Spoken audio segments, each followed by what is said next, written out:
لقد كان لكم في رسول الله أسوة حسنة لمن كان يرجو الله واليوم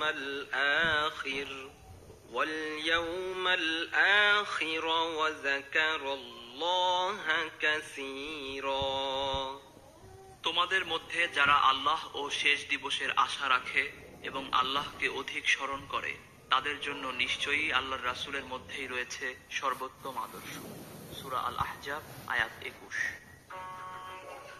সূরা আহজাবের এই 21 নম্বর আয়াতটিতে স্বয়ং রব্বুল আলামিন তথা সমগ্র সৃষ্টি জগতের রব আল্লাহ সুবহানাহু ওয়া তাআলা শুধুমাত্র রাসূল সাল্লাল্লাহু আলাইহি ওয়াসাল্লামের চারিত্রিক শ্রেষ্ঠত্বের ঘোষণাই দেননি, বরং মানব ইতিহাসের সর্বশ্রেষ্ঠ এই মানুষটির প্রতিটি কাজ, কথা এবং আচরণ সহ সমস্ত কিছুকে আমাদের জন্য একমাত্র আদর্শ ও অনুসরণীয় ব্যক্তিত্ব হিসেবে গ্রহণ করার আদেশও প্রদান করেছেন।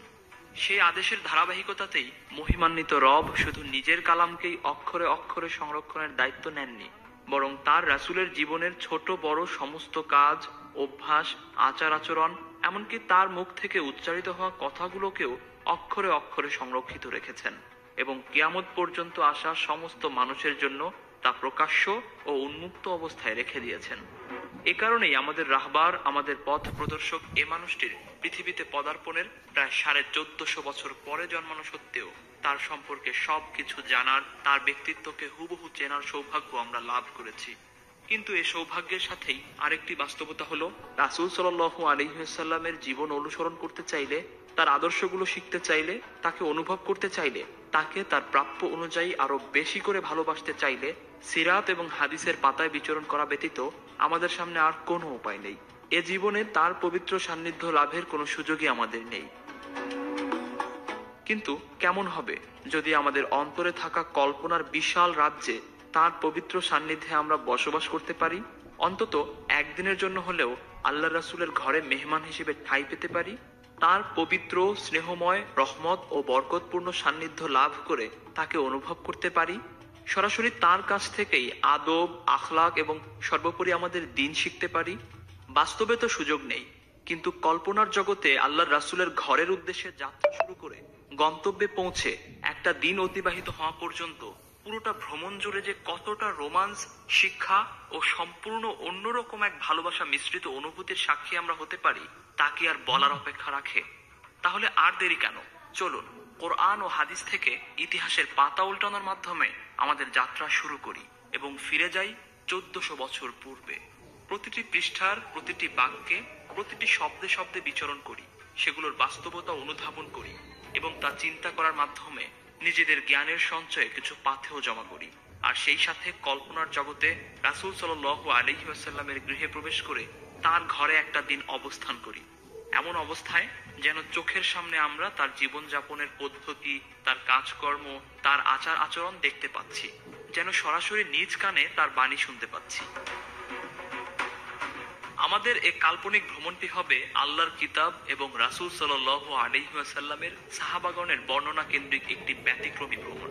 তবে মহান এই মানুষটির জীবনী সম্পর্কে জেনে আমরা শুধু আত্মিক মজা এবং আনন্দ উপভোগ করব, অতঃপর কোরআন হাদিসের পাতায় ভ্রমণ শেষে আবার সব ভুলে যাব, এমনটি যেন আমরা না করি। বরং আমরা সিরাত থেকে প্রাপ্ত নবীজি সাল্লাল্লাহু আলাইহি ওয়াসাল্লামের মহান শিক্ষা এবং তার পবিত্র সুন্নাতগুলোকে নিজেদের জীবনে বাস্তবায়ন করার মাধ্যমে আল্লাহ তাআলার আদেশ যথাযথভাবে পালনের চেষ্টা করব। قُلْ إِن كُنتُمْ تُحِبُّونَ اللَّهَ فَاتَّبِعُونِي يُحْبِبْكُمُ اللَّهُ وَيَغْفِرْ لَكُمْ ذُنُوبَكُمْ وَاللَّهُ غَفُورٌ رَّحِيمٌ। হে নবী, আপনি বলে দিন, যদি তোমরা আল্লাহকে ভালোবাসো তবে আমার অনুসরণ করো, ফলে আল্লাহ তোমাদেরকে ভালোবাসবেন এবং তোমাদের অপরাধ সমূহ ক্ষমা করে দেবেন। আল্লাহ অত্যন্ত ক্ষমাশীল, পরম দয়ালু। সূরা আলে ইমরান আয়াত 31। অর্থাৎ নবীজি সাল্লাল্লাহু আলাইহি ওয়াসাল্লামকে নিজের জীবনের চেয়েও অধিক ভালোবাসা এবং একমাত্র তার আদর্শ অনুসরণ করে চলা প্রতিটি মুমিন ব্যক্তির উপর ওয়াজিব।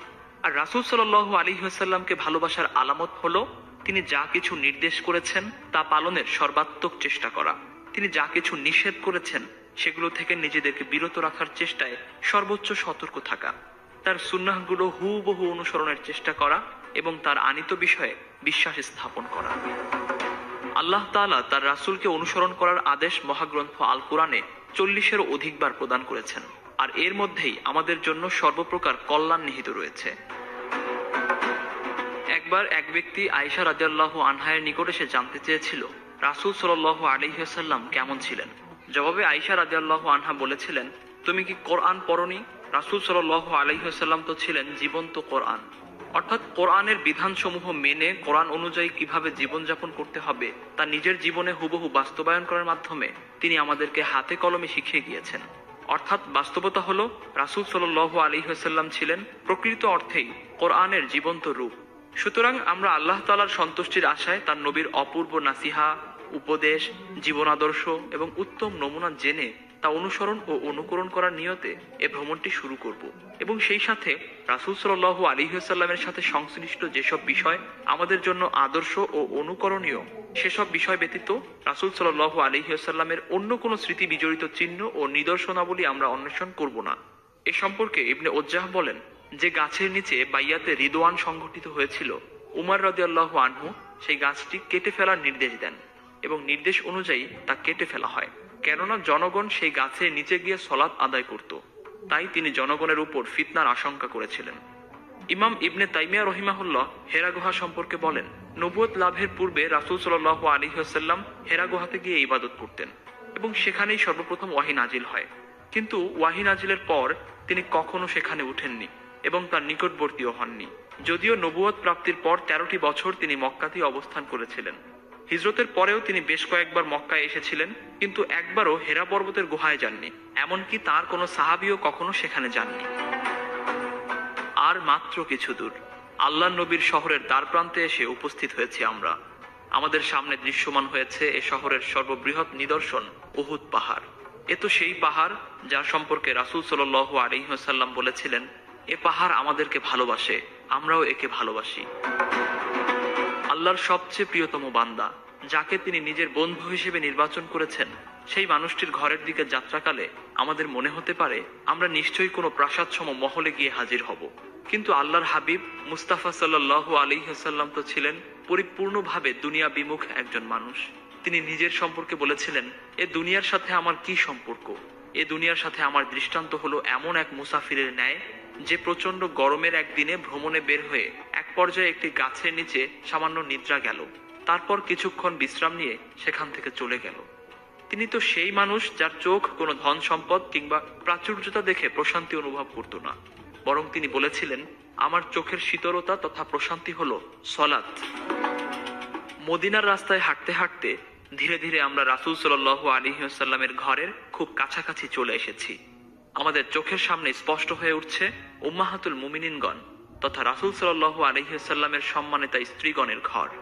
খেজুর পাতা, মাটি এবং পরস্পর সংযুক্ত কিছু পাথর দ্বারা নির্মিত দেয়ালের ছাদগুলো খেজুর পাতার ছাউনি দিয়ে তৈরি। একেবারেই সাধারণ, জীর্ণশীর্ণ ও ছোট ছোট কুটির স্বরূপ কক্ষ দেখে আমাদের মনে পড়ে গেল হাসান রহিমাহুল্লাহের সেই কথাটি। তিনি বলেছিলেন, আমি উসমান বিন আফফান রাদিয়াল্লাহু আনহু এর খেলাফতকালে রাসূল সাল্লাল্লাহু আলাইহি ওয়াসাল্লামের স্ত্রীদের ঘরে প্রবেশ করে হাত দিয়েই ঘরের ছাদের নাগাল পেতাম। রাসূল সাল্লাল্লাহু আলাইহি ওয়াসাল্লামের গৃহের একদম নিকটে চলে এসেছি আমরা। ভেতরে প্রবেশের উদ্দেশ্যে অনুমতি চাওয়ার পূর্বে আমরা সেই সব সাহাবীদের মুখে রাসূল সাল্লাল্লাহু আলাইহি ওয়াসাল্লামের দৈহিক বর্ণনা শুনে নিব, যারা নিজেদের চোখে রাসূল সাল্লাল্লাহু আলাইহি ওয়াসাল্লামকে দেখার সৌভাগ্য লাভ করেছিলেন, যেন হৃদয়ের কল্পনায় আমরাও তাকে অনুভব করতে পারি। আল বারা ইবনে আজেব রাদিয়াল্লাহু আনহু বলেন, নবীজি সাল্লাল্লাহু আলাইহি ওয়াসাল্লাম সর্বোত্তম চেহারা ও সর্বোত্তম শারীরিক গঠনের অধিকারী ছিলেন। তিনি অধিক লম্বা ছিলেন না, আবার অধিক খাটোও ছিলেন না। তার কাঁধ ছিল প্রশস্ত তথা চওড়া, তার চুল ছিল কানের লতি পর্যন্ত। আমি তাকে লাল চাদর পরিহিত অবস্থায় দেখেছি এবং তার চেয়ে অধিক সুন্দর আর কোনো কিছুই কখনো দেখিনি। আবু ইসহাক আস-সুবাইয়ি বলেন, এক ব্যক্তি বারা বিন আজেব রাদিয়াল্লাহু আনহুকে জিজ্ঞেস করেছিল, রাসূল সাল্লাল্লাহু আলাইহি ওয়াসাল্লামের চেহারা কি তলোয়ারের ন্যায় তথা লম্বাকৃতির ছিল? তিনি উত্তরে বলেছিলেন, না, বরং পূর্ণ চন্দ্রের ন্যায় ছিল। জাবির বিন সামুরাহ রাদিয়াল্লাহু আনহু বলেন, আমি এক চাঁদনি রাতে নবী করিম সাল্লাল্লাহু আলাইহি ওয়াসাল্লামকে দেখলাম। তার উপর যেন রক্তিম আভা ছড়ানো ছিল। আমি মন্ত্রমুগ্ধ হয়ে একবার রাসূল সাল্লাল্লাহু আলাইহি ওয়াসাল্লামের দিকে এবং একবার ভরা পূর্ণিমার চাঁদের দিকে তাকাতে থাকলাম। এভাবে বেশ কিছু সময় অতিবাহিত করার পর এ সিদ্ধান্তে এসে উপনীত হলাম যে চাঁদের চেয়েও রাসূল সাল্লাল্লাহু আলাইহি ওয়াসাল্লাম অধিক সুন্দর। সাহাবাগণের বর্ণনা অনুযায়ী রাসূল সাল্লাল্লাহু আলাইহি ওয়াসাল্লামের যে দৈহিক বিবরণ পাওয়া যায় তা হলো, রাসূল সাল্লাল্লাহু আলাইহি ওয়াসাল্লাম ছিলেন গৌরবর্ণের, অর্থাৎ তার গায়ের রং ছিল ফর্সা। তবে তিনি চোখে খারাপ লাগার মতো অধিক সাদা বর্ণের ছিলেন না, বরং ফর্সার সবচেয়ে সুন্দর ও উজ্জ্বল ধরনটির অধিকারী ছিলেন তিনি। তার মুখ ছিল গোলাকার, তার চোখ ছিল হালকা লাল এবং সুরমা বর্ণের। দেখে মনে হতো যেন তিনি সুরমা ব্যবহার করেছেন, যদিও বাস্তবেই তার সুরমা ছাড়াই এমন দেখাতো। উমর রাদিয়াল্লাহু আনহু বলেন, রাসূল সাল্লাল্লাহু আলাইহি ওয়াসাল্লামের সামনের দাঁতগুলো সব মানুষের চেয়ে বেশি সুন্দর ছিল। তার মুখে ছিল ঘন ও লম্বা দাড়ি, তার ঘামগুলো মণিমুক্তার দানার মতো চকচক করত এবং তা থেকে অসম্ভব সুন্দর এক ঘ্রাণ বের হতো। কোনো রাস্তা দিয়ে রাসূল সাল্লাল্লাহু আলাইহি ওয়াসাল্লাম হেঁটে যাওয়ার পর পরবর্তীতে যে কেউ সে রাস্তা দিয়ে হেঁটে যাওয়ার সময় রাসূল সাল্লাল্লাহু আলাইহি ওয়াসাল্লামের দেহ থেকে নিঃসৃত সুগন্ধির ঘ্রাণ থেকেই বুঝতে পারতেন যে এই রাস্তা দিয়ে নবী করিম সাল্লাল্লাহু আলাইহি ওয়াসাল্লাম হেঁটে গিয়েছেন। তার দুই কাঁধের মধ্যবর্তী স্থানে ছিল মোহরে নবুয়ত বা নবুয়তের মোহর। এ মোহরের অবস্থান ছিল বাম কাঁধের নরম হাড়ের নিকটে। সাহাবী আনাস রাদিয়াল্লাহু আনহু বলেন, আমি রেশমি কাপড় এবং অন্যান্য মোলায়েম জিনিস ধরে ধরে দেখেছি, কিন্তু কোনো জিনিসই রাসূল সাল্লাল্লাহু আলাইহি ওয়াসাল্লামের হাতের চেয়ে অধিক মোলায়েম বা নরম ছিল না, এবং রাসূল সাল্লাল্লাহু আলাইহি ওয়াসাল্লামের শরীরের ঘ্রাণের চেয়ে উত্তম কোনো ঘ্রাণ আমি কখনো পাইনি। রাসূল সাল্লাল্লাহু আলাইহি ওয়াসাল্লামের আরো একটি প্রধান চারিত্রিক গুণ ছিল লজ্জা। আবু সাঈদ আল খুদরি রাদিয়াল্লাহু আনহু বলেন, ঘরের ভেতরে পর্দার অন্তরালে থাকা বালিকার চেয়েও তিনি অধিক লজ্জাশীল ছিলেন। তবে তিনি যদি কোনো কিছু অপছন্দ করতেন তা আমরা তার মুখমণ্ডল দেখেই বুঝতে পারতাম। মূলত আল্লাহ তাআলা রাসূল সাল্লাল্লাহু আলাইহি ওয়াসাল্লাম